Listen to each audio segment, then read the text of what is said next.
समाप्त। अमावस्या के दिन किसी भी जलाशय के पास में, नदी, तालाब, बावड़ी, कुआं, जो आपके शहर में, आपके गांव में, आपके नगर में हो, एक घी का दिया उस दिन प्रदोष काल में, प्रदोष के समय पर, प्रदोष काल में शाम के समय पर जाकर वहां पर एक घी का दिया, बत्ती का मुंह दक्षिण की ओर कर कर अवश्य जला कर जाना। सारे पितृदोष समाप्त हो जाएगा, सारा पितृदोष समाप्त। अमावस्या के दिन वहां जाकर लगा। अगर नदी, तालाब, बावड़ी, कुआं नहीं है तो पीपल का वृक्ष हो या बेलपत्री का वृक्ष हो या बट का वृक्ष हो, उसके नीचे लगा दो प्रदोष काल में। पर अमावस्या के दिन लगाएं जरूर। क्यों? क्योंकि अमावस्या 16 दिन तक पितृ मृत्यु लोक में आने के बाद में भोजन ग्रहण करते हैं। अमावस्या के दिन पितृ शाम के समय प्रदोष काल में शंकर भगवान का नाम जाप कर कर नदी, तालाब, बावड़ी पर पानी पीने जाते हैं। वहां से जल का आचमन कर कर पितृ अपने लोक को चले जाते हैं प्रदोष काल के समय पर। इसलिए प्रदोष काल में जलाशय के पास में, बावड़ी, कुआं, नदी, तालाब के किनारे पर दिया लगाया जाता है दक्षिण की ओर मुख कर कर बत्ती का। तो पितृ आशीर्वाद देते हुए जाते हैं कि फलो फूलो, आगे बढ़ो, उन्नति करो, तरक्की करो। ये पितरों का आशीर्वाद रहता है, पितरों का वर रहता है। आप देंगे उसको मिलेगा, कुछ करा ना करा। फिर अमावस्या के दिन में स्वयं भगवान विष्णु, जिस पितृलोक में स्वयं भगवान नारायण अपने पितरों के पास में बैठकर भगवान की कथा सुनते हैं, ऐसे पितृलोक से कौन जाना चाहेगा? कौन जाना चाहेगा?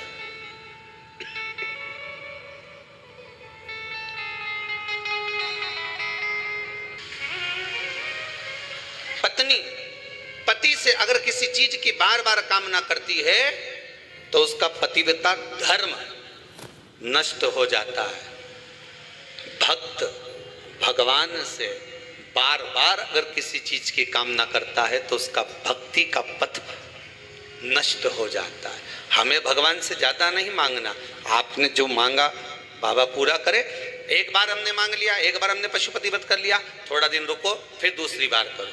दूसरी आपने लिखा कि हमने एक बार कर लिया, दूसरी बार कर लिया, अर्थात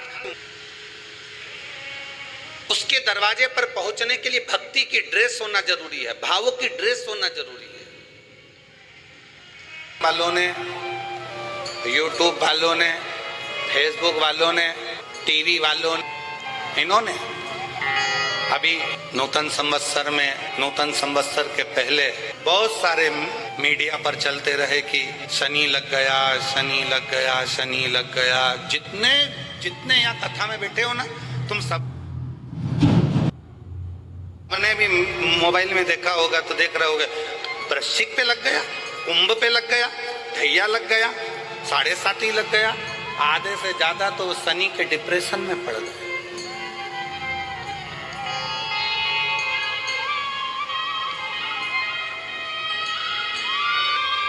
अरे भाई, शिव महापुराण की कथा को उठाकर देखिए, दुनिया के लोगों को शनि लगता है, शनि को शंकर लगता है।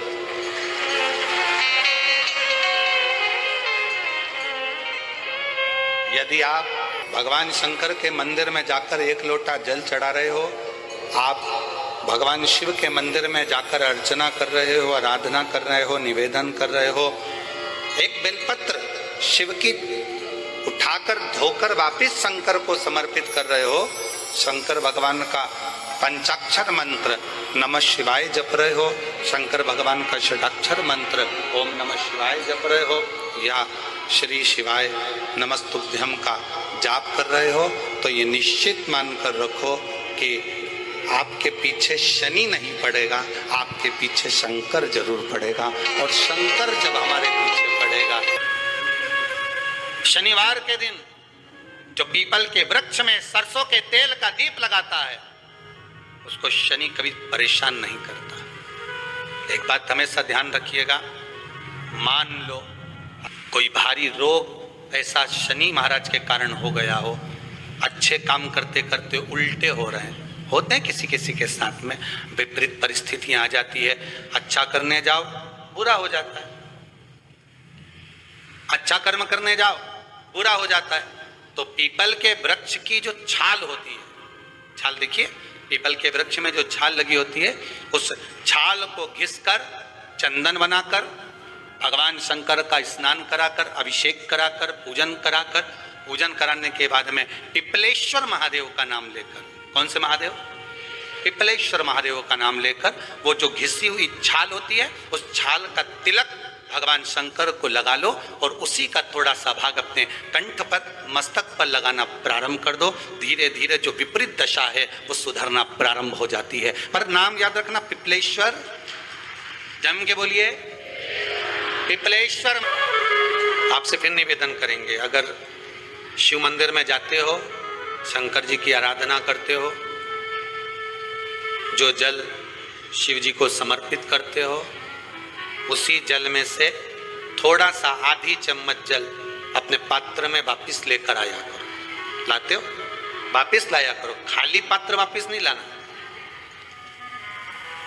जो भगवान को जल चढ़ाया है आपने, उस जल में से थोड़ा सा जल, 2 बूंद भी लेकर आओगे ना, और वो जल अपने घर में छींटो, प्रतिदिन छींटो।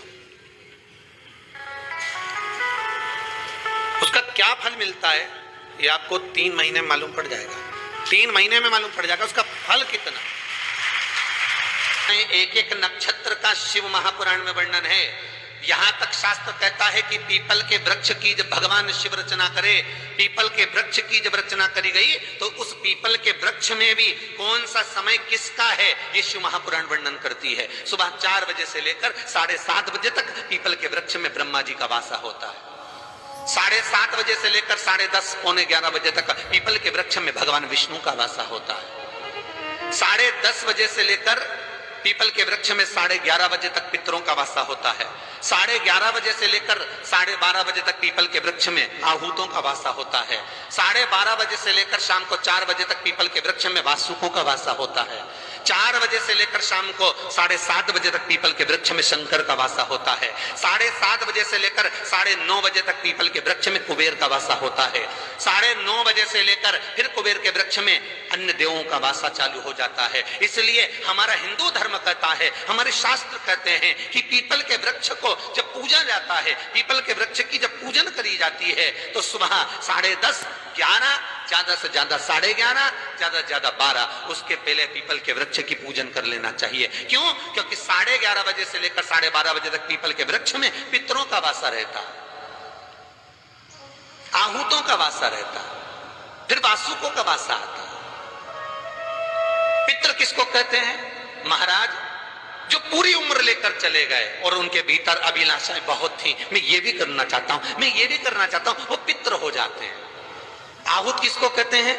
जिस माता के गर्भ में बच्चा जन्म ले और मर जाए, या 6 महीने का गर्भ धारण करने के बाद अवर्षण हो जाए, जीव पड़ने के श्री शिवाय नमस्तुभ्यं। दोस्तों, हर हर महादेव। आज सोम अमावस्या है और शनि जयंती है। आप सभी को सोम अमावस्या, बट सावित्री, शनि जयंती की ढेर सारी शुभकामनाएं। आपने पंडित प्रदीप मिश्रा का कथा का श्रवण किया, आपने जाना शनिदेव का महत्व, अमावस्या का महत्व। श्री शिवाय नमस्तुभ्यं। हर हर महादेव, हर हर महादेव।